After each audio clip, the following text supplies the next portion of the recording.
앞서가는 중앙은행들은 이미 움직이고 있습니다. 하지만 기술을 잘 모르는 보수적인 은행들을 위해 리플은 아주 직관적인 플러그 앤 플레이 시스템을 만들었죠. 은행들이 안전한 프라이빗 원장에서 충분히 테스트하다가 실제 라이브 환경으로 넘어갈 준비가 되면 단 7일 만에 퍼블릭 원장으로 매끄럽게 전환해 줍니다. 차트상으로도 XRP는 거대한 돌파구를 앞두고 있습니다. 단기적으로 1.6달러 선까지 급등할 거란 분석도 있죠. 하지만 전문가들의 특정 날짜 예측은 보통 빗나갑니다. 제가 확신하는 건 진짜 거대한 폭발은 아무도 예상하지 못한 어느 날 아침 아무런 호재 없이 뜬금없이 터져 나올 거란 사실입니다. 비트코인 반토막 났다고 비웃는 사람들을 신경 쓰지 마세요. 암호화폐 시장에서 돈을 잃는 유일한 방법은 공포에 질려 붉은 하락장에 코인을 팔아버리는 것뿐입니다. 피투성이의 붉은 날을 버티면 반드시 초록색 상승장이 옵니다. 그런데 사람들은 감정적이라 최악의 타이밍에 손절을 하죠. 명심하세요. 다가오는 암호화폐 랠리는 역사상 가장 거대하고 폭력적인 수준이 될 겁니다. 지난 기나긴 하락장 동안 개인 투자자 99%가 털려나갔습니다. 시장에 매도할 개미들이 남지 않았기 때문에 세력들은 가격을 상상 초월의 궤도로 쏘아 올릴 수 있습니다. XRP가 순식간에 1달러씩 무서운 속도로 퀀텀 점프를 할 때 대부분의 사람은 멘탈이 나가서 대처조차 못할 겁니다. 가장 바보 같은 짓은 차트를 온종일 쳐다보는 겁니다. 살짝 고점 같을 때 팔고 저점에서 다시 사려다가 갑자기 가격이 폭등해버리면 결국 더 비싸게 사야 하고 여러분의 코인 개수만 줄어들게 됩니다. XRP 투자자로서 여러분이 할 수 있는 최고의 행동은 놀랍게도 아무것도 하지 않는 것입니다. 억눌렸던 에너지가 폭발할 그 영광의 날까지 흔들림 없이 인내심을 갖고 꽉 쥐고 버티세요. 항상 긍정적인 마인드를 유지하시고 우리 모두 이 시장의 끝에서 함께 부자가 됩시다. 이러한 상황 속에서 최근 시장에서 ISO 관련 알트코인들이 다시 강하게 움직이고 있습니다. 이미 일부 종목들은 저점 대비 몇 배씩 상승하면서 새로운 메타로 주목받고 있는데요. 작년까지만 해도 시장을 이끌었던 건 AI 메타, RWA 메타, 밈코인 메타였습니다.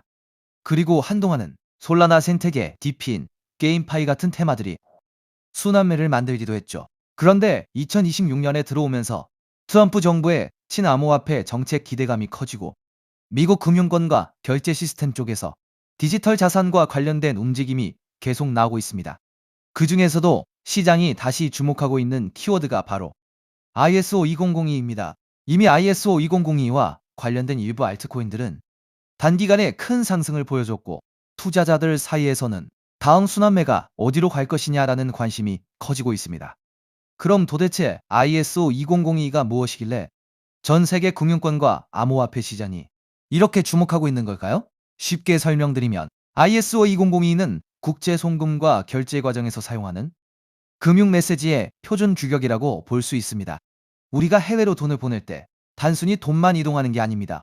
보내는 사람의 정보, 받는 사람의 정보, 은행 정보, 결제 목적, 처리 방식 등 수많은 금융 데이터가 함께 이동합니다.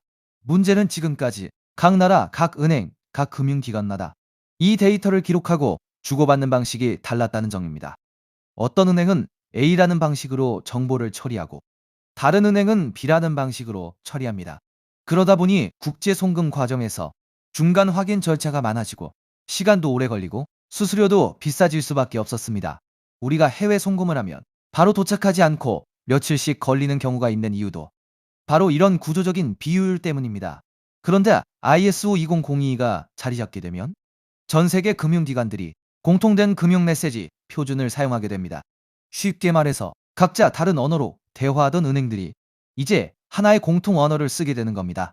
미국은행, 일본은행, 유럽은행, 한국은행이 서로 다른 시스템을 억지로 맞추는 게 아니라 같은 표준을 기반으로 데이터를 주고받게 되는 것이죠.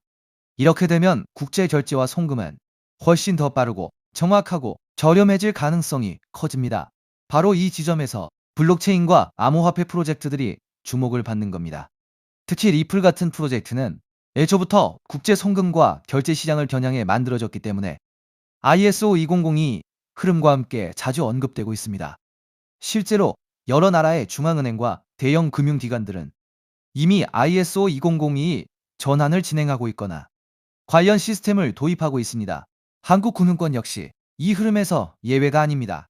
결국 과거 국제 송금 시장의 중심이 스위프트 같은 기존 시스템이었다면 앞으로는 ISO 2002를 기반으로 한 새로운 결제 표준이 점점 더 중요해질 수 있다는 겁니다. 그렇다면 이런 흐름에서 가장 먼저 떠올릴 수 있는 코인은 무엇일까요? 첫 번째는 당연히 리플, XRP입니다. ISO 관련 코인 이야기를 할 때 XRP를 빼놓고 말하기는 어렵습니다. 리플은 국제 송금과 기관 간 결제 솔루션을 목표로 해왔고, 리플렛이라는 네트워크를 통해 금융기관 간 자금 이동을 더 빠르고 효율적으로 만드는데 초점을 맞춰왔습니다. 그래서 ISO 2002 관련 이슈가 나올 때마다 가장 먼저 시장의 관심을 받는 종목 중 하나가 바로 XRP입니다. 차트적으로도 XRP는 한번 움직이기 시작하면 시장의 관심을 강하게 빨아들이는 특징이 있습니다. 그리고 이미 많은 투자자들이 ISO 2002 대표 종목으로 XRP를 인식하고 있기 때문에 이 테마가 다시 살아날 경우 가장 먼저 수급이 몰릴 가능성이 있습니다. 두 번째로 볼 수 있는 종목은 스텔라 루멘 XLM입니다. 스텔라 루멘은 업비트 워너마켓에도 상장되어 있기 때문에 국내 투자자들에게도 익숙한 종목입니다. 스텔라는 리플과 뿌리가 닿아 있는 프로젝트로도 잘 알려져 있습니다. 스텔라의 창립자인 제드 맥케일럽은 리플 공동 창립자 출신이기도 하죠. 리플이 기관 간 국제 송금과 결제에 더 초점을 맞췄다면 스텔라는 개인 간 송금, 소액 결제, 그리고 디지털 자산 발행에 더 특화된 성격을 가지고 있습니다. 쉽게 말해서 리플이 대형 금융기관 중심의 결제망이라면 스텔라는 조금 더 실생활 결제와 소액 송금에 가까운 역할을 한다고 볼 수 있습니다. 그래서 XRP와 XLM은 차트 움직임도 비슷하게 나오는 경우가 많습니다. 실제로 과거에도 XRP가 강하게 움직일 때 XLM이 뒤따라 움직이는 흐름이 자주 나왔습니다. 현재도 XLM은 급등 이후 조정과 횡보를 거치면서 다음 움직임을 준비하는 듯한 모습을 보여주고 있습니다. 세 번째로 볼 수 있는 종목은 아이오타입니다. 아이오타는 사물인터넷, 즉 IoT 생태계와 관련된 프로젝트입니다. 일반적인 블록체인과는 조금 다르게 기계와 기계가 데이터를 주고받고 소액 결제를 처리하는 환경에 초점을 맞추고 있습니다. 예를 들어 미래에는 자동차, 스마트 기기, 센서, 로봇 같은 장치들이 서로 데이터를 교환하고 필요한 비용을 자동으로 결제하는 시대가 올 수 있습니다. 아이오타는 바로 이런 시장을 겨냥한 프로젝트입니다. 수수료 없는 소액 거래, 데이터 전송, 사물 인터넷 기반 결제 시스템이라는 특징 때문에 ISO 2002 관련 테마 안에서도 자주 언급되는 종목입니다. 아이오타 역시 과거 저점 대비 강한 상승을 보여준 적이 있고 현재는 일정 구간에서 횡보하면서 다시 방향성을 만들고 있는 모습입니다. 네 번째는 헤데라, 해시그래프, HBAR입니다. 헤데라는 일반적인 블록체인과는 다른 해시그래프 구조를 사용하는 프로젝트입니다. 빠른 처리 속도, 낮은 수수료, 높은 확장성, 그리고 기업용 네트워크에 적합한 구조를 강점으로 내세우고 있습니다. 특히 헤데라는 대기업과 기관들이 활용할 수 있는 분산형 공용 네트워크를 목표로 하고 있기 때문에 결제, 데이터 처리, 인증, 토큰화 같은 영역에서 활용 가능성이 크다고 평가받습니다. 과거에도 HBAR는 ISO 관련 기대감과 함께 단기간에 매우 강한 상승률을 보여준 적이 있습니다. 다만 이미 크게 오른 구간에서는 추격 매수가 부담스러울 수 있기 때문에 항상 차트 위치와 리스크 관리는 중요합니다. 여기까지가 대부분의 투자자들이 알고 있는 대표적인 ISO 관련 코인들입니다. 리플, 스텔라, 아이오타, 헤데라. 이 종목들은 이미 시장에서 많이 알려져 있고 어느 정도 상승도 먼저 나온 상태입니다. 그런데 오늘 제가 더 집중해서 보고 있는 건 바로 마지막 히든 코인입니다. 이 코인은 단순히 송금만 담당하는 프로젝트가 아닙니다. 리플이 국제 송금을 담당하고 스텔라가 소액 결제에 특화되어 있고 헤데라가 빠른 합의 알고리즘과 기업용 네트워크를 담당한다면 오늘의 히든 코인은 이 서로 다른 네트워크들을 연결해주는 역할에 가깝습니다. 쉽게 말해 여러 블록체인과 금융 네트워크 사이에서 데이터와 자산이 이동할 수 있도록 돕는 연결 통로 역할을 하는 겁니다. 이게 왜 중요하냐면 앞으로의 금융 시스템은 하나의 코인이나 하나의 네트워크만으로 돌아가지 않을 가능성이 높기 때문입니다. 리플, 스텔라, 헤데라, 아이오타, 알고랜드 등 각각의 프로젝트가 맡는 역할이 다릅니다. 어떤 프로젝트는 송금에 강하고 어떤 프로젝트는 소액 결제에 강하고 어떤 프로젝트는 데이터 처리에 강하고 어떤 프로젝트는 기업용 네트워크에 강합니다. 그런데 이 모든 네트워크가 서로 따로따로 움직인다면 진정한 금융 표준화라고 보기 어렵습니다. 결국 중요한 건 서로 다른 네트워크들이 연결되고 데이터가 공유되고 자산이 이동할 수 있는 구조입니다. 오늘의 히든 코인은 바로 이 연결성, 즉 크로스체인과 상호 운용성 측면에서 중요한 역할을 할 가능성이 있는 종목입니다. 비유하자면 달러, 유로, 엔화, 원화가 각각 따로 존재할 때 이들을 바꿔주는 환전소가 필요하듯이 블록체인 시장에서도 각기 다른 네트워크를 연결해주는 중간다리 역할이 필요합니다. ISO 2002가 전 세계 금융 메시지의 공통 언어라면 오늘의 히든 코인은 그 언어를 기반으로 여러 네트워크가 서로 소통할 수 있도록 돕는 중요한 연결 지점이 될 수 있다는 겁니다. 제가 이 종목을 더 흥미롭게 보는 이유는 이미 많이 오른 ISO 관련 종목들과 비교했을 때 상승률이 상대적으로 낮다는 점입니다. 리플, 스텔라, 헤데라, 아이오타 같은 종목들은 이미 한 차례 강한 상승을 보여줬습니다. 일부 종목은 저점 대비 몇 배씩 올랐고 이미 시장에서 많은 관심을 받았습니다. 반면 오늘의 히든 코인은 같은 ISO 관련 테마 안에 있으면서도 아직 상승률이 비교적 낮은 편입니다. 오늘의 이 히든 코인은 ISO 2002에 등록된 코인 중 상승률이 작년 11월 대비 98%밖에 안 올랐는데요. 따라서 앞서 설명드린 코인들에 비해 상승률이 낮고 현재 매우 저평가되어 있다고 볼 수 있는 것이죠. 작년 11월 대비 ISO 2만이 종목들은 평균 600% 이상씩 올랐기 때문에 지금 현재 매수를 하기가 매우 부담스러운 상황입니다. 하지만 오늘의 히든 코인은 앞서 말씀드린 대로 98% 정도밖에 안 올랐기 때문에 다른 ISO 2002 코인들의 상승률과 비교해 보았을 때 앞으로 이 상승률의 차이인 500% 정도는 바로 상승할 여력이 있다고 볼 수 있겠습니다. 그리고 현재 거래량이 매우 줄어들고 있고 보시는 것과 같이 박스권 구간에 있기 때문에 패지를 개미털기가 어느 정도 완료되었다고 볼 수 있으며 지금 조금씩 거래량을 올려가고 있기 때문에 오늘 또는 내일 정도면 이 박스권 상단을 돌파 후 500% 정도의 상승세가 예상이 되는 자리라고 볼 수 있습니다. 항상 코인 시장은 변동성이 크고 테마가 살아나더라도 종목별로 움직임은 다르게 나올 수 있습니다.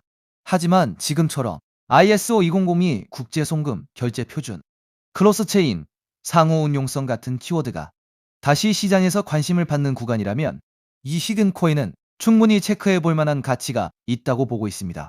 특히 차트상으로도 거래량이 한동안 줄어들면서 박스권 안에서 에너지를 모으는 모습이 보이고 있고 이후 거래량이 다시 붙으면서 상단을 돌파하는 흐름이 나온다면 시장 관심이 빠르게 몰릴 가능성도 있습니다. 중요한 건 이미 크게 오른 종목을 뒤늦게 따라가는 것보다 아직 시장이 완전히 주목하기 전에 가능성 있는 종목을 미리 공부해 두는 것입니다. 그래서 오늘은 대부분의 사람들이 알고 있는 XRP, XLM, IOTA, HBAR가 아니라 그 뒤에 숨어있는 ISO 관련 핵심 히든 코인을 따로 정리해 드리려고 합니다. 이 코인은 국제 송금 시장에서 단순한 결제 역할을 넘어 여러 네트워크를 연결하고 데이터와 자산의 이동을 돕는 중요한 인프라 역할을 할 가능성이 있습니다. 그리고 개인적으로는 아직 시장에서 충분히 재평가받지 못한 구간이라고 보고 있습니다. 오늘 말씀드린 ISO 2002 핵심 히든 코인의 종목명이 궁금하신 분들은 영상 아래 더보기란에 있는 구글 폼 링크를 확인해 주세요. 구글 폼을 제출해 주시면 제가 즉시 확인한 후 제가 오늘 영상에서 설명드린 ISO 생태계 안에서 크로스체인 연결과 환전소 역할을 할 수 있는 히든코인 종목명을 정리해서 안내드리겠습니다. 단순히 종목명만 던져드리는 것이 아니라 왜 이 종목을 보고 있는지, 어떤 역할을 하는지, 현재 어떤 구간을 체크해야 하는지도 함께 확인하실 수 있도록 정리해두겠습니다. 제가 선착순 100분까지만 정보를 공유드리려고 하는데 어제부로 이미 62명이 신청하셔서 정보를 받아갔습니다. 남은 자리는 단 38자리이니 정보를 꼭 받아서 좋은 가격에서 선점해서 큰 수익을 내고 싶으신 분들은 지금 바로 신청해 주시면 되겠습니다. 코인마켓캡의 커뮤니티 투표 결과에서도 무려 96%나 되는 사람들이 이 코인의 폭등에 투표한 것을 볼 수 있죠. 리플 XRP의 성장과 함께 수백, 수천 배 동반 성장할 이 코인 정보를 저희 구독자 여러분들께만 무료로 공유해 드리려고 합니다. 딱 10만 원이면 됩니다. 많은 돈도 필요 없습니다. 단 10만 원만 묻어두셔도 올해 인생의 방향을 바꿀 수 있는 코인입니다. 그런데 왜 지금 이 자리에서 이름을 바로 공개하지 않느냐고요? 이유는 단순합니다. 유튜브에서 이름이 공개되는 순간 세력들이 바로 움직입니다. 가격을 흔들고 판을 뒤집습니다. 그리고 뉴스가 나오고 사람들이 몰리기 시작하면 그때는 이미 늦습니다. 이 시장은 정보가 퍼진 뒤에 사는 사람이 아니라 퍼지기 전에 움직인 사람이 가져가는 구조입니다. 결국 선점이 전부입니다. 이건 단순히 좋은 코인을 찾는 문제가 아닙니다. 지금 시장에서 2026년을 버티기 위한 필수 선택에 가깝습니다. 최근 시장 하락으로 원금 손실이 컸던 분들 많으시죠? 이 코인은 그런 분들도 한 번에 만회할 수 있는 가능성이 있는 구간에 있습니다. 그래서 저는 아무에게나 공개하지 않습니다. 저를 믿고 설문에 참여해주시는 구독자분들께만 이 히든 코인의 이름, 진입 구간, 그리고 목표 가격까지 모두 공유드리겠습니다. 당연히 저는 10원도 요구하지 않고 무료로 우리 구독자분들께만 공유해 드릴 겁니다. 왜 돈도 안 받고 이런 정보를 알려주냐고 하시면 제 유튜브 채널 좀 튀어보고 싶어서가 다여서 구독과 좋아요 한 번씩만 부탁드리겠습니다. 방법은 간단합니다. 제가 아래 설명란에 구글 폼 링크 하나를 달아놓겠습니다. 이 링크는 여기 설명 보기를 클릭하시면 볼 수가 있는데요. 이 구글 폼 링크를 눌러보시면 이러한 창이 뜰 겁니다. 그러면 여기 구독자께만 드려요에 체크를 해주신 다음 히든 코인 정보를 공유받으실 연락처를 자세히 적어주신 다음에 여기에 있는 제출을 눌러주시면 저에게 이 구글 폼이 날아오게 됩니다. 그러면 제가 이 구글 폼을 확인하자마자 적어주신 연락처로 연락드려서 제가 구독자인지 확인만 간단히 빠르게 한 다음 아까 말씀드린 히든 코인 정보를 바로 공유해드리도록 하겠습니다. 이 코인이 아마 2026년에 졸업 코인으로 이름을 올리게 될 수도 있을 겁니다. 최근 원금 손실이 컸던 분들도 한 번에 만회하고도 남을 수 있으니 최대한 서둘러 준비하셔서 제대로 된 수익을 만들어 보셨으면 합니다. 우리 구독자 여러분 힘내시고 긴 영상 끝까지 시청해 주셔서 감사드리며 마지막으로 구독과 좋아요 한 번씩 부탁드리면서 마무리하겠습니다. 끝까지 시청해 주셔서 감사합니다.